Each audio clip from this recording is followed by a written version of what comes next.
Joining us now is Michigan State Representative Noah Arbit, a Democrat who represents that community, is actually part of the Temple Israel congregation.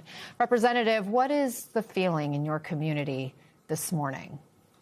Well, I still think we're a bit shell-shocked. This is our worst nightmare.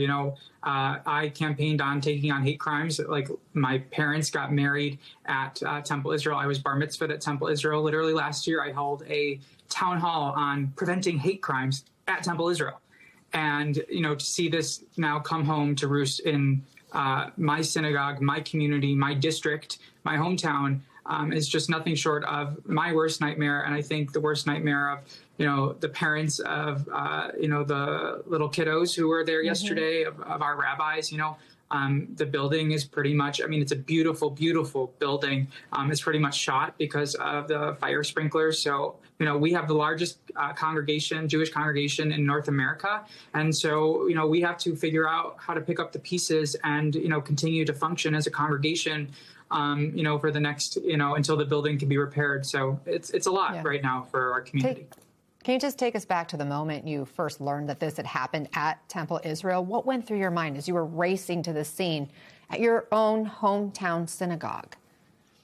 Yeah, well, I didn't believe it because a couple of weeks ago, someone said that there was an active shooter in West Bloomfield, and it ended up being an active shooter training at Temple Israel that the West Bloomfield Police Department was undergoing, and someone heard something on the scanner, but it was a training. And so first I had to call. I was actually in the state capitol. I was preparing to vote on bills for the day, so I didn't know whether to believe it.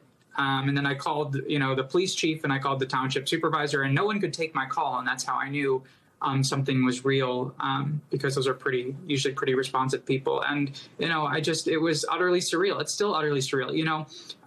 West Bloomfield is not a town that has a lot of notoriety. And, when I ran for office, I literally said to people, I want to put West Bloomfield back closer to the center of policymaking in Lansing. And then to see the chyrons of the news everywhere on every channel, terror in West Bloomfield. It made my heart jump out of my throat. It was just utterly surreal to have people now know, all across the world, know the name of my hometown because of this terrorist attack on my synagogue.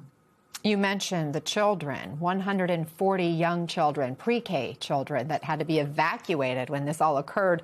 Their teacher being credited with acting very heroically during those terrifying moments. Do you know, how are they doing? How are they processing what happened?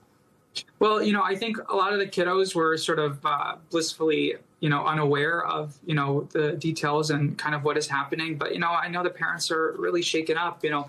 My two baby cousins were in the preschool yesterday, and I saw my cousin, and, I gave him a big hug, and I was like, man, it's never something you want to have happen. And I just, spent some time with parents at the, reconnecting center yesterday, and it was just, what can you really say? Because, we know that this hate is proliferating. This anti-Semitism is proliferating. And I really want your viewers to understand, especially your non-Jewish viewers, that, the relationship between hate speech and hate violence is cause and effect. And so when we see this anti-Jewish rhetoric proliferating and metastasizing across our country and across the world, it is a very slippery slope from, for example, blaming Israel for a lot of the, injustices and ills of the world to then, feeling justified and legitimized in, taking out violence against Jews and Jewish institutions. This is a really dangerous febrile moment, and we need people to stand up and speak out and fight back against any sort of anti-Jewish rhetoric. Well, thank you for doing just that. Michigan State Representative Noah Arbit, we appreciate you joining us. Thank you.